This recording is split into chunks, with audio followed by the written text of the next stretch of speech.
스승님 법문 중에 보면은 3년 이상 쓰지 않는 물건은 처분하는 것이 좋다. 탁한 기운이 나온다. 이런 말씀을 하셨는데요. 저희 집사람하고 늘 싸우는 그 한 가지가 필요도 없으면서 뭐 물건을 가지려고 하고 있습니다. 차도 살 일도 없고 차도 탈 일도 없는데도 남들 운전면허증 가지고서 나도 운전면허증 따야 되겠다. 또 나도 차도 하나 있어야 되겠다. 이렇게 해서 다투는데 저 역시 이런 말 하거든요. 필요할 때 운전 배우고 필요할 때 차를 사면 된다. 이렇게 이야기하거든요. 과연 무엇이 옳은 정답인지 스승님한테 묻고 싶습니다.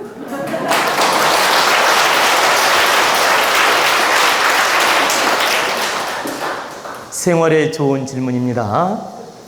늘 법문을 해드렸듯이 필요 없는 물건을 3년 이상 쌓아두게 되면 거기에 탁한 기운이 쌓입니다.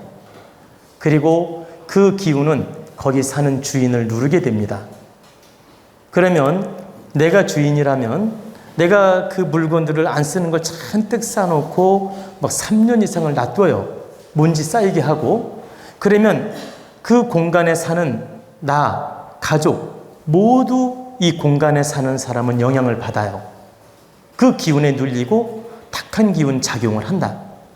그래서 불필요한 물건, 불필요한 이렇게 어떤 물건이든 가구가 됐든 이런 물건들을 쌓아두지 말고 정리할 건 정리하라고 하는 겁니다.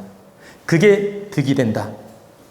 그리고 정말 지금 버릴 수도 없고 남을 주기도 아깝고 이런 조건일 때는 어떤 창고가 있으면 창고에 갖다 놓고 내가 쓰는 공간은 두지 말라 이 뜻입니다. 내가 쓰는 거실이라든가 안방이라든가 공간에다가 잔뜩 첩첩이 쌓아놓고 먼지 쌓이게 하는 건 절대 득되지 않다.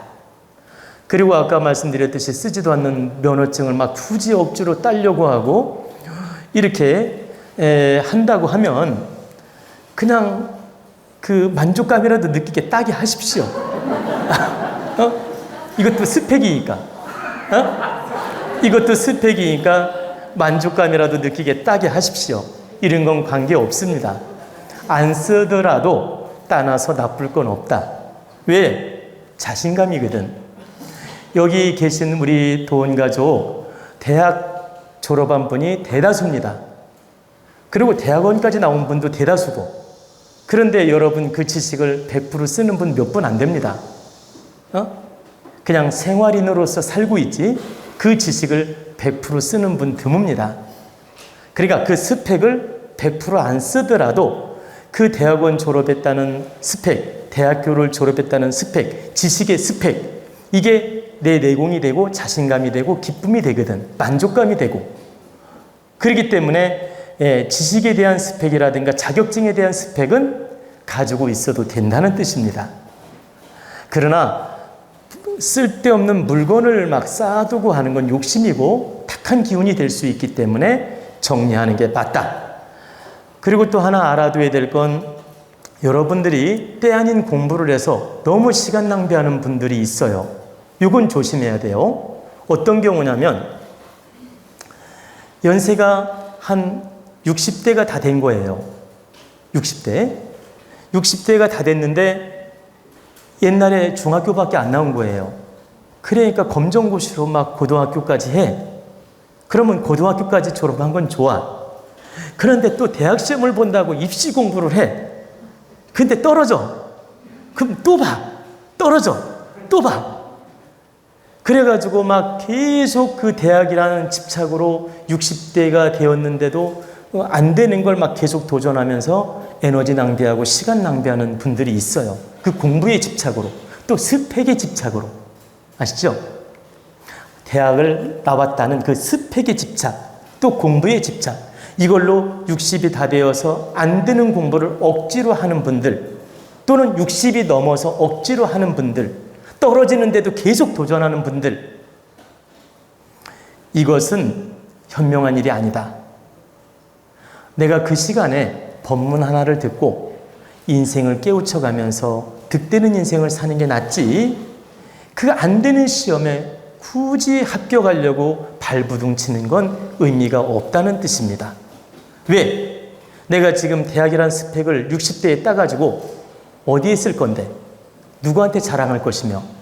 혼자 만족감은 있겠지만 고생 대비 실속이 없다. 무슨 말씀인지 아시죠? 내가 투자 대비 가성비가 낮다. 성과가 낮다. 그렇기 때문에 무리한 학교, 무리한 지식, 무리한 스펙을 쌓으려고 발부둥 치는 짓은 안 하는 게 좋다. 내 현실에 맞는 공부를 하는 게 좋다.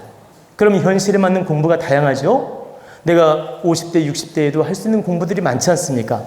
내가 생활도를 닦는 공부, 지혜 공부, 도원 공부, 또는 내가 어떤 예를 들어서 한복을 디자인을 좀 배워서 쓸 수 있다든가, 예를 들면 또 음식 요리를 배워서 가족을 위해 쓸 수 있다든가, 아니면 커피 타는 걸 배워서 이렇게 커피숍을 차릴 수 있다든가, 또는 이렇게 그걸 뭐라 그래, 있잖아, 이 아이스크림 만드는 거 있잖아, 빙수기. 이런 기술을 배워가지고 내가 뭐 아이스크림을 만든다든가, 있잖아, 바리스타라고 또 있잖아, 바리스타. 이 바리스타 자격증을 따서 60대에도 할 수 있지 않습니까? 바리스타 자격증을 따서 예를 들어 딸내미가 커피숍을 하는데 도와준다든가, 아니면 본인이 차려서 커피숍을 한다든가, 이런 식으로 내가 쓸 수 있는 공부를 하는 건 좋다는 겁니다.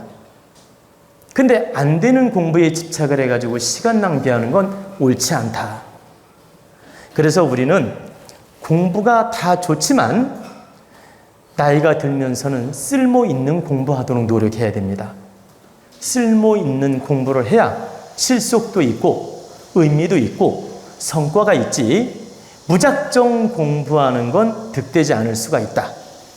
그래서 여러분들이 이런 걸 분별력 있게 판단하고 분별력 있게 공부하라는 뜻입니다. 근데 여러분들이 왜 도원 공부는 반드시 해야 된다 하느냐? 연세가 드실수록 뇌 세포가 둔화가 됩니다. 연세가 드실수록 체세포도 둔화가 되고, 그리고 좀 미안한 얘기지만 때로는 멍청해져요. 아니 진짜요. 연세가 드실수록. 그렇기 때문에 끊임없이 지혜 공부를 하고 법문을 듣고 깨우침의 공부를 해야 내 세포가 살아납니다. 그리고 지혜가 열려서 아이들한테 무시 안 당해요. 그리고 손자들한테도 한마디라도 득되게 해줄 수 있고, 그리고 자녀들한테도 한마디라도 깨우침의 말을 해줄 수 있다. 그 한마디 깨우침이 동기부여가 되고, 한마디 깨우침이 손자의 앞길을 열어준다. 손녀의 앞길을 열어주고 존경받는 할머니, 할아버지가 된다. 그렇기 때문에 반드시 지혜 공부, 깨우침 공부, 마음 공부해야 되는 겁니다. 그래서 연세가 드실수록 마음 공부는 반드시 해야 된다. 또 하나, 나이가 많을수록 욕심이 생겨요. 나이가 많을수록 무지한 욕심이 생긴다. 무지한 욕심이 뭔지 알죠? 지혜롭지 못한 욕심이 생긴다. 나이가 많을수록. 소지시엔 혈기미정이라 계지재색하고, 급기장야하얀 혈기방강이라 계지재투하고, 급기노야하얀 혈기기세라 계지재득이니라.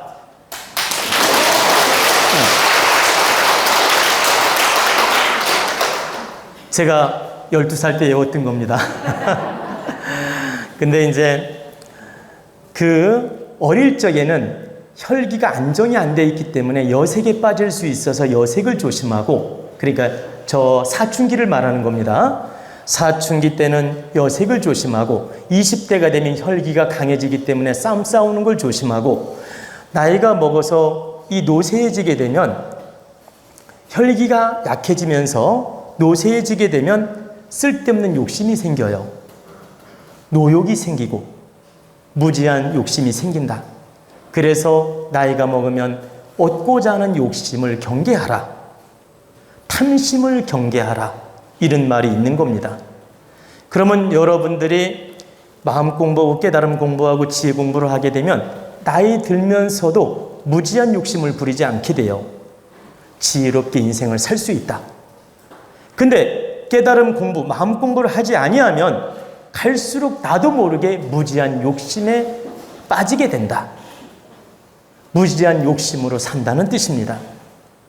근데 무지한 욕심이 어떤 결과를 만들어내느냐? 여러분 잘 알아들어야 돼요. 바로 집착, 번뇌, 괴로움을 만드는 것이다. 무지한 집착이 이 번뇌, 집착, 괴로움을 만들기 때문에 그 무지한 욕심을 내려놓는 공부를 해야 되는 겁니다.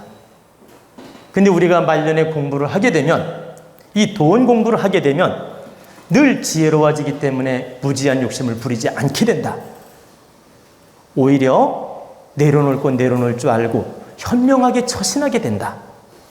그래서 반드시 나이가 먹을수록 이 도원 공부, 진리 공부, 마음 공부를 하라고 하는 것입니다.